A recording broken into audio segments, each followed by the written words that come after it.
Hi, Michael Balesta here with you for Cleveland Indians recaps as well as the upcoming schedule thanks to the MLB At-Bat app. At 52 and 40, the Indians were trying to keep pace with the Minnesota Twins as they entered Tuesday's home confrontation against the Detroit Tigers. After a wild game Monday, Cleveland had a much more comfortable time on the diamond. Jason Kipnis hit his 13th double of the season with one out in the second inning. After advancing to third following a Roberto Perez groundout, Jake Bauers opened the scoring with his base hit to left field. Tyler Naquin continued the rally with a single. Francisco Lindor picked up his 18th double to score Bauers and Naquin.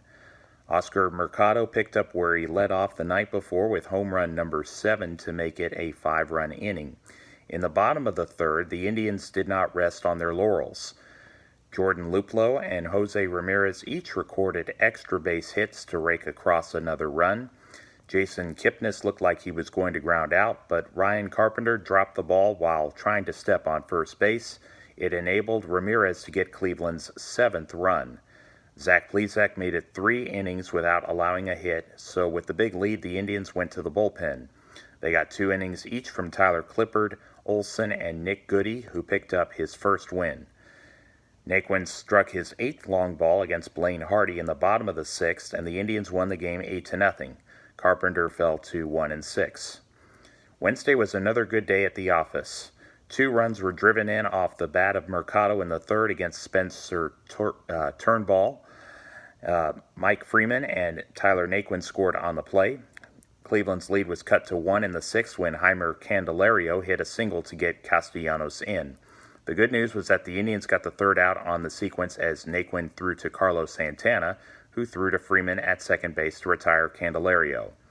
The Indians got some insurance in the 7th. Jose Ramirez led off the frame with a double. The third baseman later swiped third. 2 batters later, Freeman reached on a bunt single to restore Cleveland's 2-run lead. Once again, the margin was back to 1 half an inning later thanks to Castellanos' 10th home run against Whitgren. The Indians were unfazed as they put across 4 runs in the bottom of the 8th. Francisco Lindor struck his 15th of the year. Kipnis had an RBI single, which followed Santana's double. Ramirez was able to make contact for a base hit. Francona decided to roll the dice with Greg Allen, who came in for Jordan Luplow. And Tito's move paid off as the pinch hitter doubled to right for 2 runs. Mike Clevenger had a fantastic day by striking out 12 batters, moving to 3-2. Whitgren got his 2nd save. Turnbull was handed another defeat, so he went to 3-9. Thursday evening, Cleveland drew first blood again in the early stages. Jordan Luplow hit his 10th ball out of the yard for a 2-0 advantage. Nico Goodrum halved the deficit in the top of the 2nd. Detroit went ahead on Harold Castro's 2-run homer. Though Trevor Bauer gave up 5 hits on the day, he punched out 10 hitters. The score stayed the same until the bottom of the 5th. Kipnis and Bauers each had 1-out hits. On the latter play, Castellanos committed an error, putting 2 on in scoring position. Tyler Naquin hit the ball deep enough for a sacrifice fly to even the game at 3. The bottom of the 6th saw the Indians pounce with 2 away. Luplow reached base with his hit to center field. It set the stage for Ramirez to hit his 9th long ball of 2019. 2 innings later, Trevor Rosenthal threw ball 4 to both Mercado and Allen.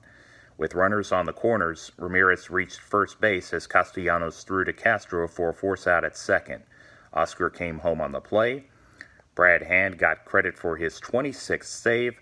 Bauer drew within 1 win of his 10th victory. Matthew Boyd, after this game, went 2 games under 500. Friday, the Indians welcomed in the Kansas City Royals. It did not start well in the top of the 1st. Shane Bieber, having already allowed a single and 2 walks, committed a balk, advancing the runners to give the visiting team the lead. Cleveland got back on level terms in their next half inning. Francisco Lindor and Oscar Mercado each put up hits. Oscar was later out on a force play at second, allowing Carlos Santana to reach first with 1 down. Jordan Luplow initially was ruled out at first on the back end of a double play, but the home team challenged and won the appeal. Replay showed that the foot touched the bag before the ball arrived at the glove of Cheslor Cuthbert, the first baseman. The Royals got the lead back in the third inning. Hunter Dozier hit his 18th double to score Whit Merrifield. The Indians were able to respond with a big inning of their own. Naquin hit a 2-run shot against Mike Montgomery. Later, Mercado hit an RBI double to get Francisco Lindor to the dish. The bases became loaded with nobody out, and Ramirez grounded out, but a run came in to complete a 4-run frame. The Indians added a sacrifice fly in the fifth and were in good shape at 6-2. Kansas City, who proved to be very pesky over the weekend, came roaring back. They had a 2-out rally and filled the bases for Merrifield. His triple cleared all of them, and all of a sudden it was 6-5. Kevin McCarthy was the Royals' pitcher in the sixth. The first batter he saw was Naquin. Tyler put himself in scoring position with a double to the right side. After advancing to third with Lindor's ground ball out, Oscar was responsible for another Cleveland run as he singled to left field. It stayed 7-5 until the bottom of the eighth. Wiley Peralta was the latest player from the Kansas City bullpen. Lindor and Mercado each got hits and would later get into scoring position. Santana was given a free pass to first, leaving no margin for error. Peralta hit Greg Allen, meaning another run for the Indians. Ramirez, the next batter, singled to the right side for the ninth Cleveland run. Kipnis ensured that the home team would reach double digits with his sac fly to center. It added up to a 10-5 victory. Bieber may not have been at his best performance-wise, but he went to 9-3. Mike Montgomery suffered his third defeat with a short outing. Saturday, the Cleveland Bats had an off day as they were shut out 1-0. Hunter Dozier, the third hitter of the game, went yard for his 15th home run of the season. Lindor and Santana did draw walks in the first inning in a less than 2-out situation, but Kipnis and Ramirez could do nothing about it. Adam Plutko gave up just 2 hits in 7 innings. Kansas City looked like they would add to their lead, but the Indians were able to stay close, but unfortunately they were due to have a bad night offensively. Jacob Junis struck out 7 in 6 innings, and Ian Kennedy gained his 17th save. Things would eventually be more pleasant on Sunday. The Indians had to come from behind as Cheslor Cuthbert hit a double off of Zach Plesac to score a run in the first. 2 innings later, Jorge Soler got a hold of a pitch by the rookie Hurler for his 27th home run to make it 2-0. Both runs came with 2 outs. The Indians took advantage of a mistake by the opposition. Kevin Plawecki reached first after Humberto Arteaga was charged with a throwing error. 2 batters later, it was time for Lindor to strike his 16th home run to tie the game in the third. Plesac was able to put up more zeros, and Jose Ramirez rewarded him with his 10th long ball off of Glenn Sparkman. Cleveland scratched out a second run in the sixth as Jake Bauers scored from second on Plawecki's hit to the left side. After Naquin flew out, Lindor recorded a single to put runners on first and third. Mercado's RBI hit extended the home team's lead to 5-2. The Indians' bullpen had to sweat out the final outs because Cuthbert's single in the eighth cut the lead to 2. Then Brad Hand gave up a home run to the first batter of the ninth. The hitter was Bubba Starling, who hit his first of the year. Hand settled down, sitting down Lucas Duda, Cam Gallagher, and Whit Merrifield to put a period to a 5-4 Cleveland win.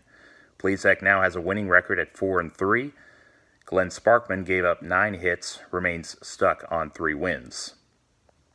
It was time for Cleveland to cross the border and play the Blue Jays Monday at the site of where they clinched the American League pennant 3 seasons ago. Jason Kipnis and Jake Bauers each got aboard in the second inning. Both would later get in scoring position, and with 2 outs, Lindor drove the ball to center field for an RBI single, and the Indians were 2 runs to the good.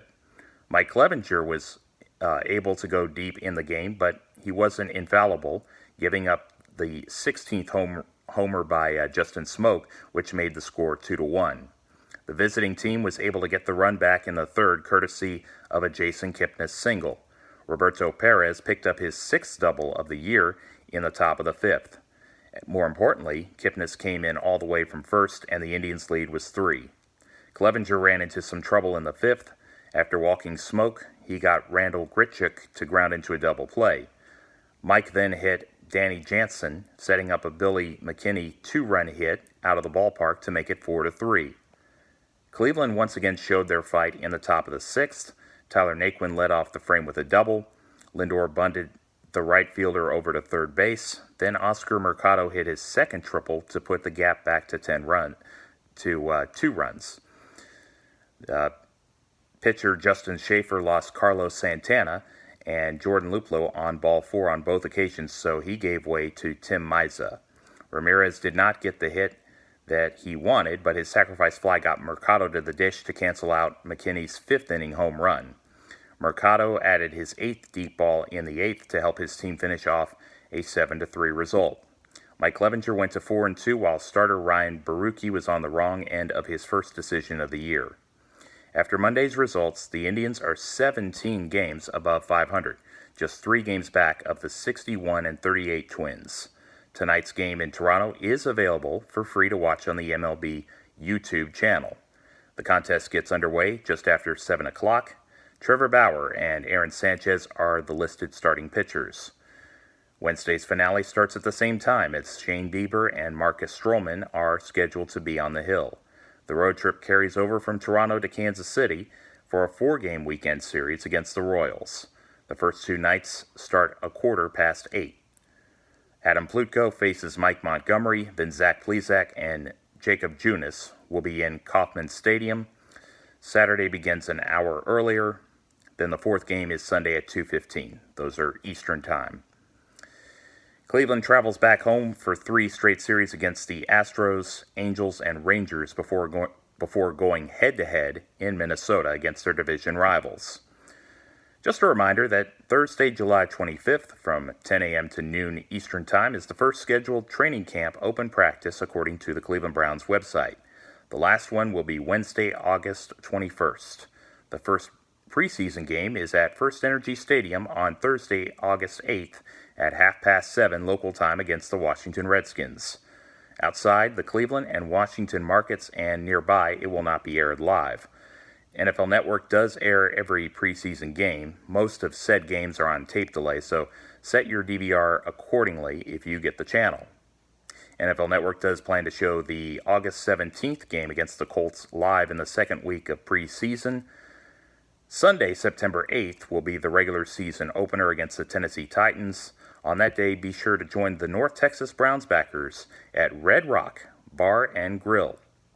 That is located on the intersection of Midway and Frankford Road. Hope to see you there this upcoming fall. Please check out the Facebook group North Texas Browns Backers page and hit the like button for the latest updates there. The text of this blog is available at http://www.mjbalesta2blog.wordpress.com.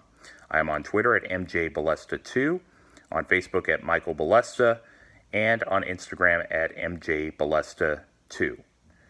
Archived videos on YouTube can be found by searching Michael Balesta Roman numeral 2. If you could, I would love your feedback on the comments section, and if you like what you see, please hit the like and subscribe buttons. Thank you so much. May you have a great day, and thank you for watching. God bless.